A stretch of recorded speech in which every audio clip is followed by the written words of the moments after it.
Hi, എല്ലാവർക്കും നമസ്കാരം. ഇന്ന് ഞാൻ തയ്യാറാക്കാൻ പോകുന്നത് മുട്ട ബജിയാണ്.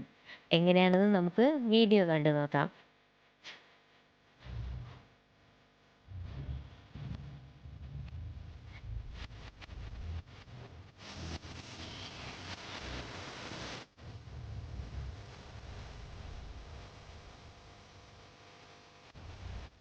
അതിനായി ഞാനിവിടെ 3 മുട്ട എടുത്തിട്ടുണ്ട്. നമുക്കിതൊന്ന് വേവിച്ചെടുക്കാം. മുട്ട വേകുന്ന സമയം കൊണ്ട് ഞാനിവിടെ ഒരു പാത്രത്തിലേക്ക് ഒരു അര കപ്പ് കടലമാവും അതുപോലെ തന്നെ 1 ടേബിൾ സ്പൂണോളം മുളക് പൊടിയും ഒരു അര ടീസ്പൂണോളം മഞ്ഞൾപ്പൊടിയും കൂടെ ചേർത്തിട്ട് നന്നായിട്ട് മിക്സ് ചെയ്ത് കൊടുക്കാം.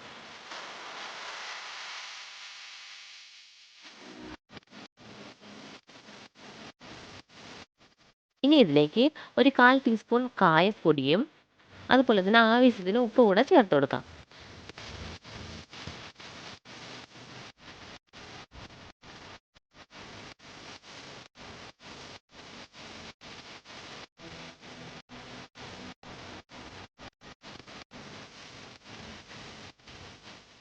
ഇനി നമുക്കിതിലേക്ക് കുറച്ച് കുറച്ചായിട്ട് വെള്ളം ചേർത്ത് കൊടുത്തിട്ട് നന്നായിട്ടൊന്ന് കുഴച്ചെടുക്കാം. ഏകദേശം ഒരു ഇഡ്ഡലി മാവിൻ്റെ പരുവത്തിൽ നമുക്ക് കുഴച്ചെടുക്കാം.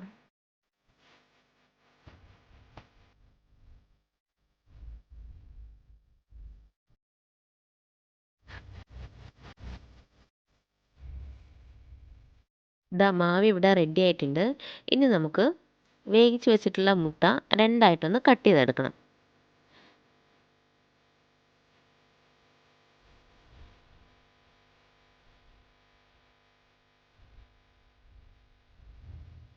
ഇനി നമുക്കിത് നേരത്തെ തയ്യാറാക്കി വെച്ചിട്ടുള്ള മാവിൽ മുക്കിയതിന് ശേഷം എണ്ണയിൽ ഫ്രൈ ചെയ്തെടുക്കാം.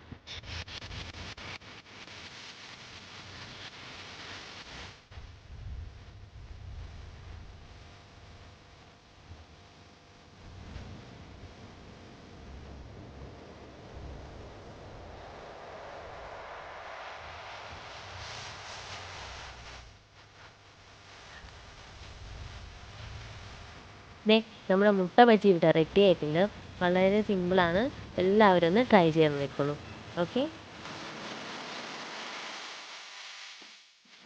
മറ്റൊരു വീഡിയോ ആയിട്ട് കാണുന്നത് വരേക്കും ബൈ.